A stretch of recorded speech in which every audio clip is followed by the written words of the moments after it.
Hello， 大家好，歡迎嚟到問經所答，我係 Matina。福音系列第一節，我唔信神，但其實我根本唔識佢。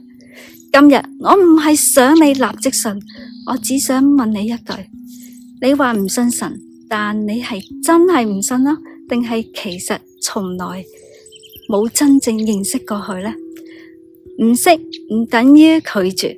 有人話我唔食榴蓮，因為佢臭。但你問你食過未啊？佢話冇啊。又有人話我唔拍拖，因為太複雜啦。問落先知，原來佢從來都冇拍過一次。有時唔信神，唔係因為理性 reject， 可能只係因為未認識、未親身經歷過。聖經話：如還人心裏說沒有神，詩篇14章1節。神唔係鬧人蠢啊，佢係提醒我哋啊，未查證就下結論，其實唔夠公平啊。耶穌亦都講過，認識你獨一的真神，並他所差來的耶穌基督，這就是永生。約翰福音17章3節，神唔係要我哋盲信啊，佢係邀請我哋親自認識佢啊。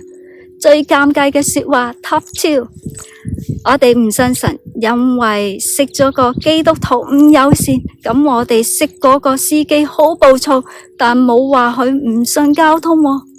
我唔信神，因為佢冇幫過我，咁我哋有冇揾過佢呢？唔 download app， 佢點樣發呢個 notification 呢？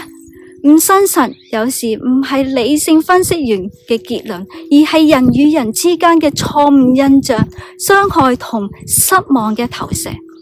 連接失敗唔等於冇信號啊！我哋唔信銀行，因為試過塞啲錢入去個 ATM， 佢冇反應，用錯方法。我唔信 WiFi， 因為我個電話上唔到網啊，router 冇插電啊。我唔信有地鐵，因為我企喺巴士站等咗1粒鐘等唔到啊。你企錯位咯。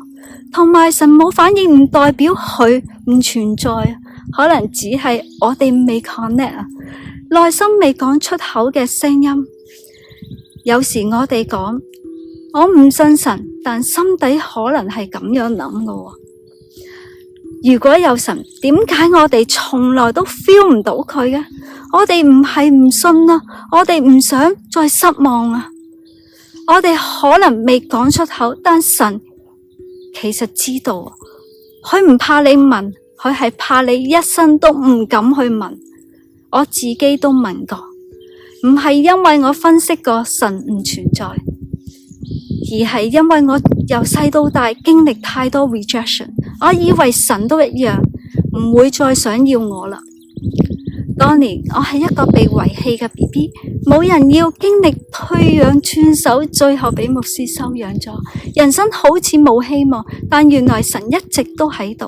佢揀咗我，唔係因為我有啲咩，而係因為佢嘅愛，呢份愛改寫咗我嘅生命。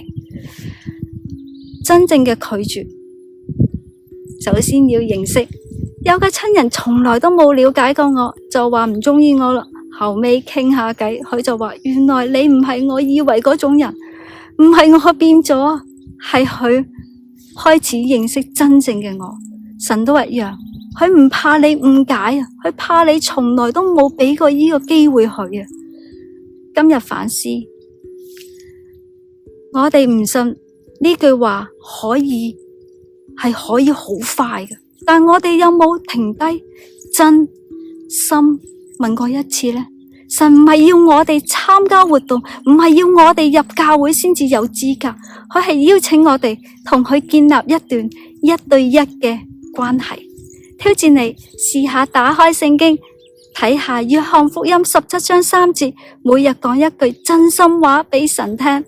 你未必今日就信，但你可以開始問問題。信仰唔係立即轉身嘅，而係踏出第一步，開始探索。下一節預告：做人好難，可以Ctrl C嗎？神話可以。記得 like subscribe 我嘅問經所答，下條片見，拜。